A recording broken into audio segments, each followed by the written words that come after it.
Halo, perkenalkan saya Elizabeth Simanjuntak dengan NIM 2230 2040 2051. Di sini saya ingin memenuhi tugas UTS saya, yaitu riset operasi dengan judul metode simplex dengan 3 variabel.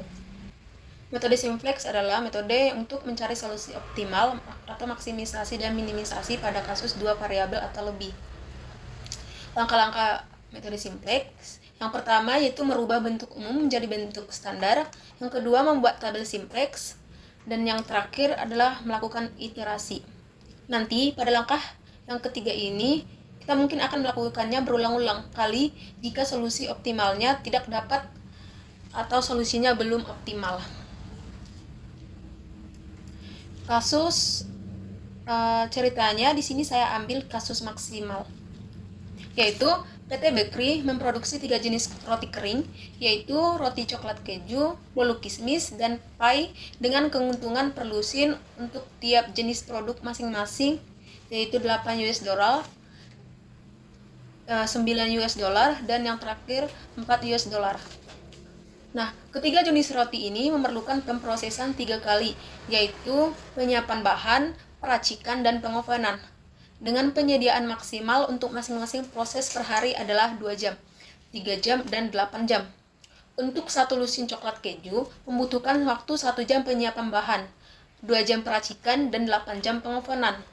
Untuk satu lusin bolu kismis membutuhkan waktu 1 jam penyiapan bahan, 3 jam peracikan, dan 6 jam pengovenan. Untuk satu lusin pie membutuhkan waktu 2 jam penyiapan bahan, 4 jam peracikan, dan 2 jam pengovenan. Pertanyaannya adalah, berapa jumlah roti kering per lusin atau masing-masing yang harus diproduksi setiap hari agar keuntungan yang diperoleh dapat maksimal? Langsung saja kita kerjakan langkah yang pertama, yaitu mengubah bentuk umum ke bentuk standar. Di sini kita ada fungsi tujuan dan fungsi kendala, di mana fungsi tujuannya itu adalah ini tadi, 8 US dollar, 9 US dollar, dan 4 US dollar. Itu adalah keuntungan per lusin. Yang dimana X1-nya di sini adalah yaitu coklat keju, X2-nya itu bolu kismis, dan X3-nya itu adalah pie. Sehingga fungsi tujuan yang kita dapatkan adalah Z-max, dimana karena kita tadi kasusnya adalah maksimum, maka kita dapatkan Z-max sama dengan 8X1 plus 9X2 plus 4X3. Kemudian untuk fungsi kendala yang kita dapatkan dari sini itu adalah ini,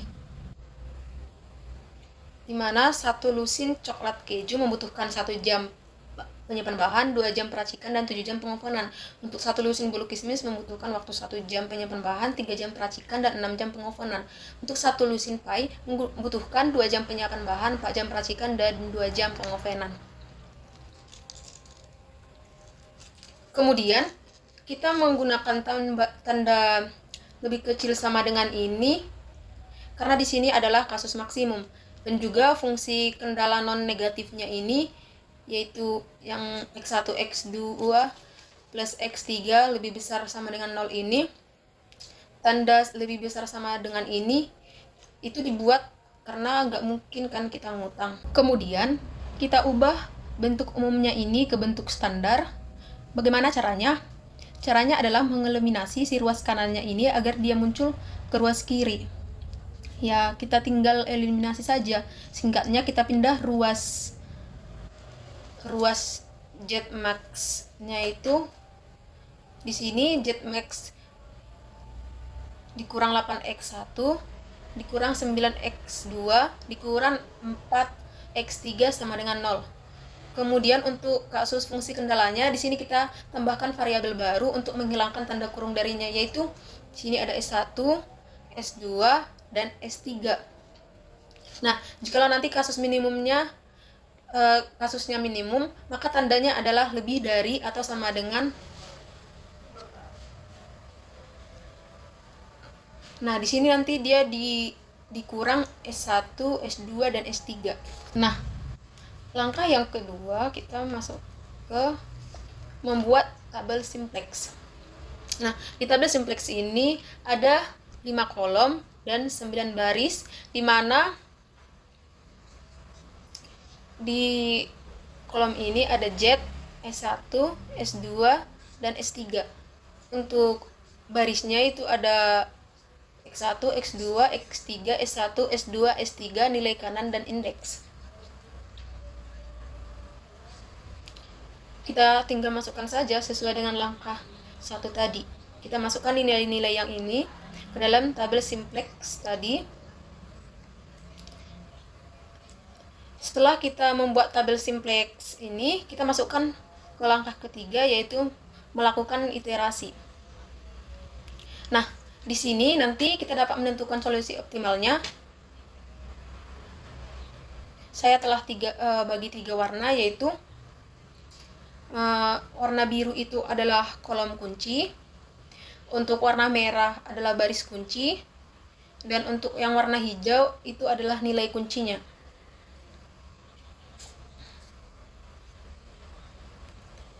Nah, untuk melakukan iterasi langkah pertamanya adalah kita tentukan kolom kuncinya terlebih dahulu, di mana kolom kuncinya itu adalah kita cari di fungsi tujuan kita, yaitu angka atau nilai negatif tertinggi. Nah, di sini bisa kita lihat di Z-nya itu ada negatif 4, negatif 9, dan negatif 8. Nah, yang tertinggi adalah negatif 9, sehingga kolom kuncinya itu adalah negatif 9, yaitu si X2. Kemudian, si baris kuncinya kita dapat tentukan dengan indeksnya, di mana rumus dari indeksnya itu adalah nilai kanan per nilai kolom kunci. Contohnya, nilai kanan yaitu 2 dibagi dengan 1 sama dengan 2, dan 3 nilai kanan dibagi dengan X2 nya sini ada 3, sama dengan 3 bagi 3 sama dengan 1, dan 8 dibagi 6 dihasilkan 4/3, sehingga didapat nilai indeksnya ini. Setelah kita mendapatkan kolom kunci dan baris kunci, di sini kita lihat yaitu angka 3 yang dikasih warna hijau. Nah, si 3 ini adalah menjadi nilai kuncinya.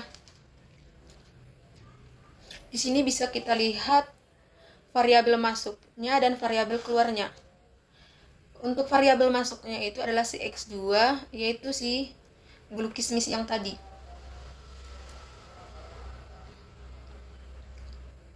Dan variabel keluarnya adalah si S2. Si S2 ini. Oke, kita masuk ke langkah yang selanjutnya, yaitu kita menggantikan variabel keluarganya dengan variabel masuknya. Di sini variabel keluarnya setelah kita ganti dengan variabel masuknya, yaitu X2. Nah, kemudian semua tabel angka yang nilainya berubah ini didapatkan dari ini, dimana baris baru sama dengan baris lama dikurang koefisien kolom kunci dikali nilai baris baru kunci, dimana perhitungannya yaitu nilai baru baris kunci, baris Z-nya di sini 2/3 dikali dengan min 9, hasilnya itu nanti dikurangi dengan min 8, maka didapatkan minus 2. Bisa kita lihat di sini baris Z-nya, dan selanjutnya itu didapatkan dari perhitungan ini. Dan baris S1-nya itu bisa kita lihat nilai baris baru kunci yaitu 2/3 dikali dengan 1, hasilnya itu dikurangi dengan 1, sehingga menghasilkan 1/3. Bisa kita lihat S1-nya itu ini 1/3, begitu juga dengan selanjutnya, seterusnya. Untuk baris S3-nya bisa kita lihat nilai baru baris kuncinya itu 2/3 dikali dengan 6, hasilnya itu nanti dikurangi dengan 7, maka nilai yang didapatkannya itu adalah 3, bisa kita lihat di S3-nya ini. Kemudian yang untuk X2-nya ini dihasilkan dari iterasi 1 ini. 2/3, 1, 4/3, 0, 1/3, 0, dan 1. Itu dihasilkan dari sini, sehingga kita masukkan ke sini. Nah, kemudian kita masuk ke slide selanjutnya. Bagaimana kriteria optimalnya? Nah, di sini kriteria solusi optimalnya itu di mana solusi dilihat dari nilai koefisien fungsi tujuan. Yang kedua, jika X max, Z max optimal jika seluruh nilai koefisien positif atau 0. Yang ketiga itu jika Z min optimal jika seluruh nilai koefisien positif atau 0. Dan yang keempat, jika kriteria tidak terpenuhi, maka kita ulangi iterasi. Nah, kasus kita itu adalah Z maksimum. Kita cek pada Z nih, di baris Z ini. Di sini sudah memenuhi nilai koefisiennya, di mana tidak ada lagi nilai negatifnya.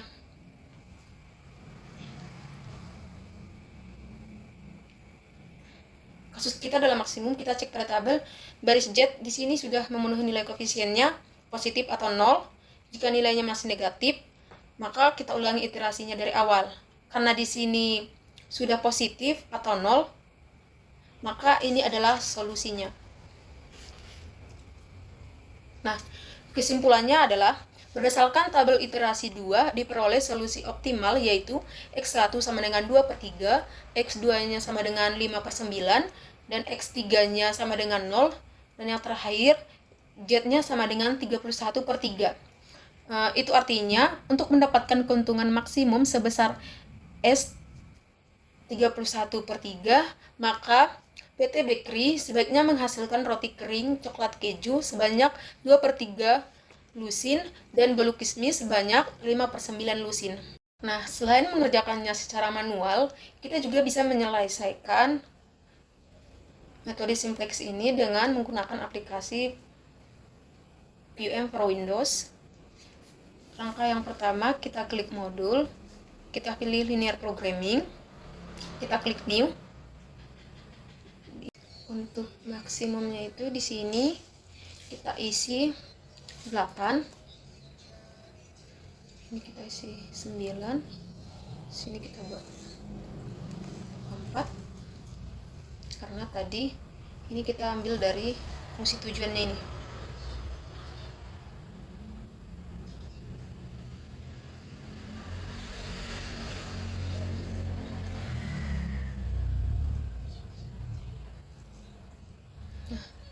Di constraint 1 kita masukkan 1,